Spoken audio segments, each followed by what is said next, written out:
Historical diaries के तमाम मोअज़्ज़ज़ नाज़रीन, मैं हूं रिजवान मलिक और आप सब देखने और सुनने वालों को अस्सलाम वालेकुम। नाज़रीन गिरामी,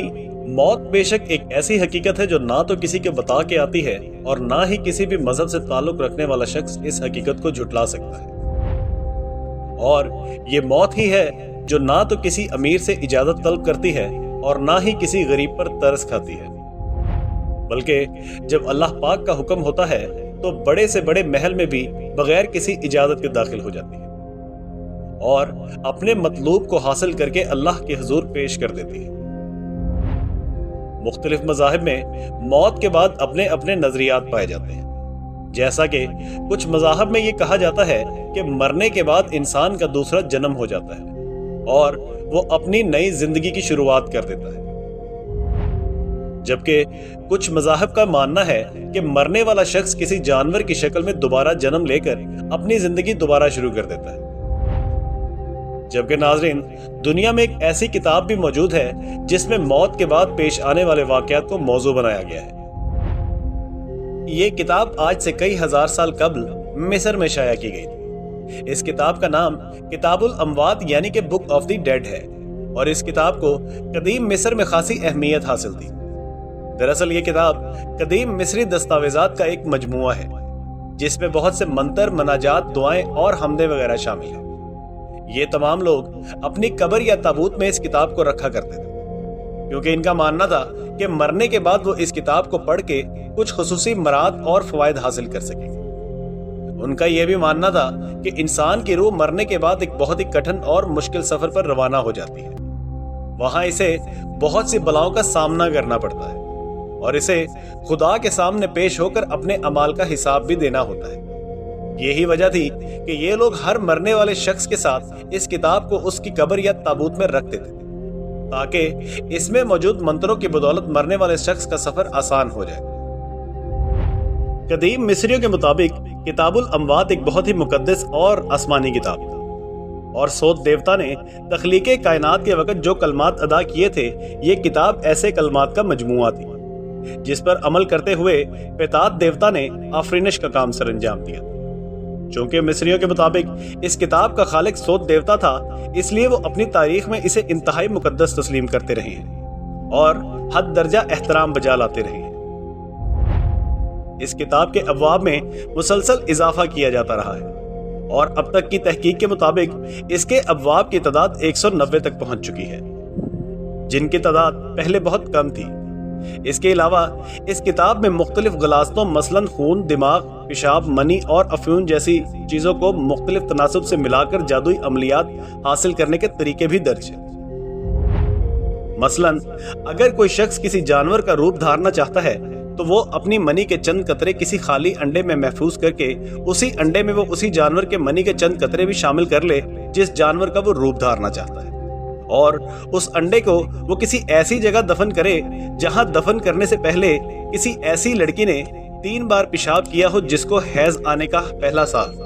और उस लड़की को हैज आया हुआ, और दफन करने के बाद एक खास मंत्र बिलानागा 41 दिन तक पढ़ता रहे तो फिर 41वें दिन मतलूबा नताइज हासिल हो जाते हैं। ऐसे मंत्रों के बाद ये किताब मिस्र के अलावा दूसरे मुल्कों में भी बहुत मशहूर हो गई। कई लोगों ने इस किताब के मुख्तलिफ ज़बानों में तर्जमे करने की कोशिश भी की, लेकिन वो पूरी तरह कामयाबी हासिल ना कर सके। नाज़रीन गिरामी, बात यहाँ पर ख़त्म नहीं होती, बल्कि ये किताब आपको वो तमाम अलूम फराहम करती है जो कि एक आलम बनने के लिए दरकार होता है, क्योंकि इस किताब में ऐसे नुस्खे भी शामिल हैं जिसमें एक शागिर्द अपने उस्ताद की शागिर्दी में रहते हुए माफूकुल फितरत मखलूक को बुलाना और उनसे ताल्लुकात भी कायम कर सकता है। यहाँ तक कि जिन्नात को भी मजबूर किया जा सकता है कि वो आपके हुक्म को बजा लाएं। रवायात के मुताबिक इस किताब में हजरत सुलेमान अलैहिस्सलाम की तहरीरें भी शामिल हैं जिसे हिडन वुड के माहिरीन आज भी इस्तेमाल करते हैं, जबकि ये भी कहा जाता है कि इस किताब का असल नुस्खा वेटिकन की लाइब्रेरी में आज भी मौजूद है और इस किताब के बारे में ये भी मशहूर है कि इसे तबाह नहीं किया जा सकता, यहाँ तक कि इसको आग भी नुकसान नहीं पहुंचा सकती। नाज़रीन गिरामी, याद रहे जब ये किताब लिखी गई उस वक्त मिस्र जादुई अमलियात का मरकज था اور فن سحر و شباب پر مصریوں نے تمام دنیا کے مقابلے میں اس کو اونچے کمال تک پہنچا دیا تھا، اور یہ جادوگر فرعونوں کے لیے ناقابل یقین کارنامے سر انجام دیا کرتے تھے۔ یہ جادوگر قبالہ نامی جادو کے ماہر تھے، جو کہ جادو کی سب سے خوفناک قسم تھی، جس میں یہ جادوگر براہ راست شیطان سے رابطے میں رہتے تھے، اور شیطان ان کو کامیابی کے نئے نئے گر سکھاتا تھا،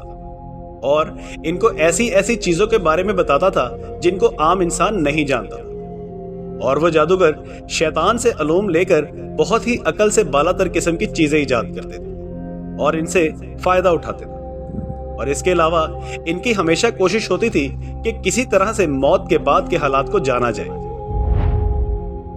لہٰذا انہوں نے ہزاروں کوششوں کے بعد مختلف عملیات کی مدد سے یہ کتاب تخلیق کی،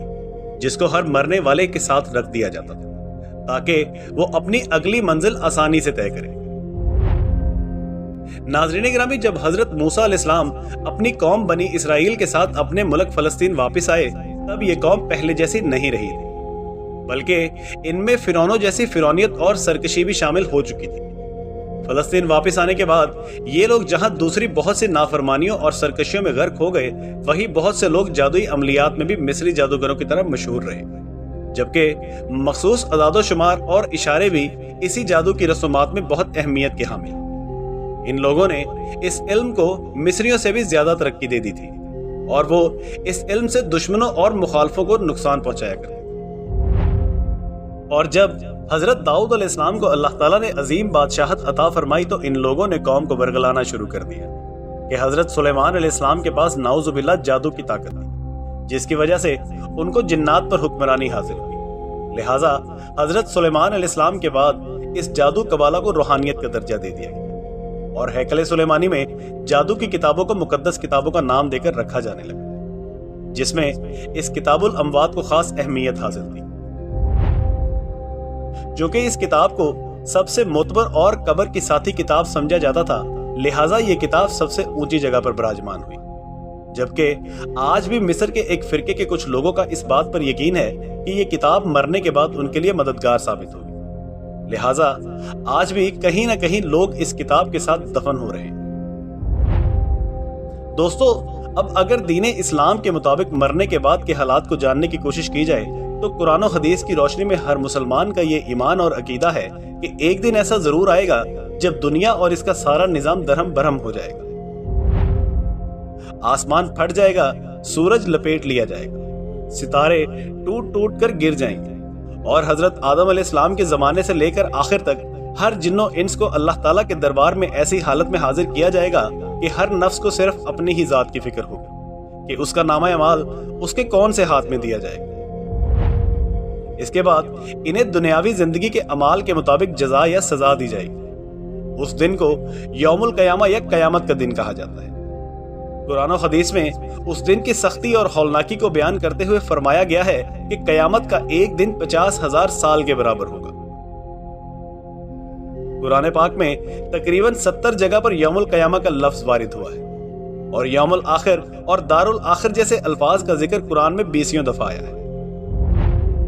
نہ صرف مسلمانوں کا بلکہ عیسائی اور یہودیوں کا بھی یہ عقیدہ ہے کہ ایک دن یہ دنیا اور اس کی ساری نقل و حرکت ختم ہو جائے گی،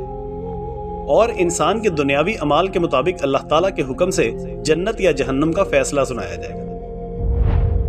اور دیگر قومیں بھی کسی نہ کسی شکل میں قیامت کے دن کو تسلیم کرتی ہیں،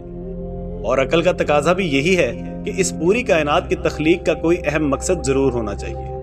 اور اشرف المخلوقات کو اپنے کیے ہوئے اعمال کی جزا یا سزا ضرور ملنی چاہیے۔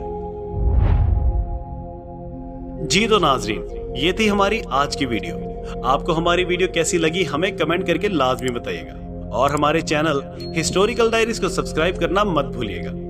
اس کے ساتھ ہی اگلی ویڈیو تک کے لیے ہمیں اجازت دیجیے۔ اللہ نگہبان۔